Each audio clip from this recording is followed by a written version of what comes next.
पलवल प्रदेश और देश को हरा भरा बनाने के लिए जिले की प्रमुख संस्था मिशन प्रकृति बचाओ पर्यावरण सचेतक समिति के सदस्यों द्वारा कई वर्षों के अथक प्रयासों से एक अनोखे अंदाज में पलवल जिले को ही नहीं पूरे हरियाणा प्रदेश के हर जिले को हरा भरा बनाने में अहम योगदान दे रहे हैं। वहीं संस्था के ग्रीन एम्बेसडर डॉक्टर आचार्य राम कुमार बघेल द्वारा नीम, जामुन, कड़वे बादाम, बरगद, पीपल, सहजन, अमरूद जैसे फल फूल, औषधीय व छायादार वृक्षों के बीजों द्वारा सीड बॉल बनाई गई है, जिन्हें समिति टीम के सदस्य बरसात के दिनों में सड़कों, तालाबों, नदियों, नहरों आदि के किनारों के पास डालकर पौधारोपण का प्रयास कर रहे हैं। मास्टर थान सिंह ने बताया कि जब भी समय मिलता है वह अन्य साथियों के साथ डॉक्टर आचार्य राम कुमार बघेल के मार्गदर्शन में पौधारोपण जैसे कार्यों के लिए निकल पड़ते हैं।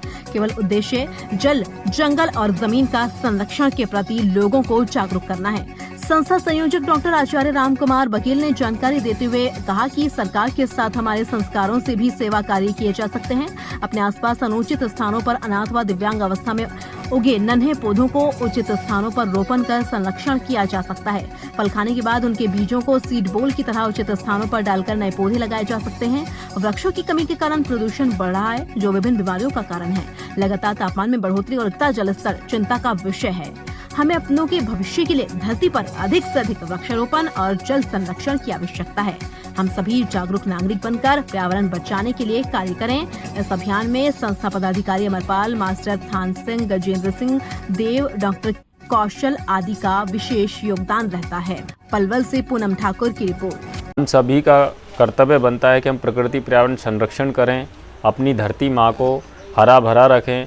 हम लोगों ने कुछ सीड बॉल तैयार की, जिनमें नीम, जामुन, सहजन, बरगद, पीपल आदि के बीजों को रखा है और हम ऐसे स्थानों पर उनको डाल रहे हैं जैसे सड़क का किनारा, तालाब के किनारे, जहाँ पर इनको नमी प्राप्त होगी और यह नए अंकुरण के साथ में नए वृक्ष बनेंगे।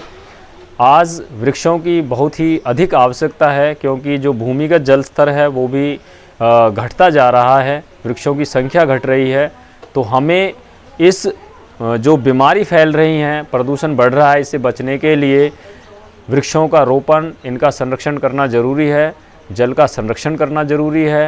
इन सभी का समाधान, सभी समस्याओं का जो समाधान है वह केवल और केवल वृक्षों की संख्या बढ़ाने से है। इसलिए आओ हम सभी मिलकर पौधारोपण करें, वृक्षों का संरक्षण करें, जल को बचाएं, इस धरा को हरा भरा बनाएं। यह हम सभी की जिम्मेदारी है। सरकार के साथ मिलकर हमारे संस्कारों से भी हम कुछ अच्छे कार्य कर सकते हैं।